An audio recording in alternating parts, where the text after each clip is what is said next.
আপনাদের সকলকে স্বাগত। আপনাদের সঙ্গে আমি রমা। মালদা জেলার হবিপুর ব্লক ও থানার যৌথ উদ্যোগে বাজারে দ্রব্যমূল্য যাচাই অভিযান। বিশ্বকর্মা পুজোর পর আসন্ন দুর্গাপুজোর আগে সবজি ও আনাজপাতির দাম নিয়ন্ত্রণে উদ্যোগ নিল মালদা জেলার হবিপুর ব্লক প্রশাসন।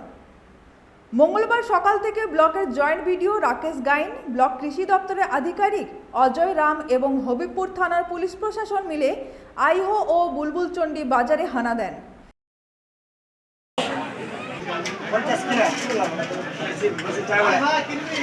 আমরা যেটা দেখতে এলাম হচ্ছে বিভিন্ন আমাদের আনাজপাতি প্রত্যেক দিনের ব্যবহারের যে সমস্ত সবজি আছে নিত্য প্রয়োজনীয় সেগুলোর কী দামে বিক্রি হচ্ছে এটাই দেখতে আসা।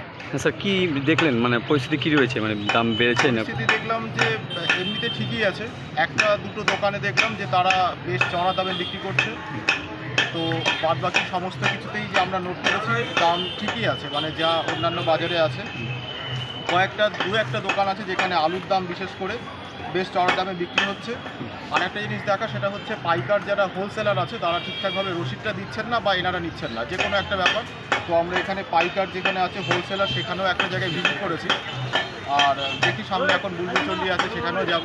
সবজি ও আনাজপাতির দাম নিয়ন্ত্রণে মঙ্গলবার আইহো ও বুলবুলচন্ডী বাজারে অভিযান চালান ব্লকের জয়েন্ট বিডিও রাকেশ গাইন এবং ব্লক কৃষি দপ্তরের আধিকারিকরা। ক্রেতা বিক্রেতাদের সাথে কথা বলে দাম নির্ধারণ ও অতিরিক্ত মূল্য নিলে সতর্ক করা হয়।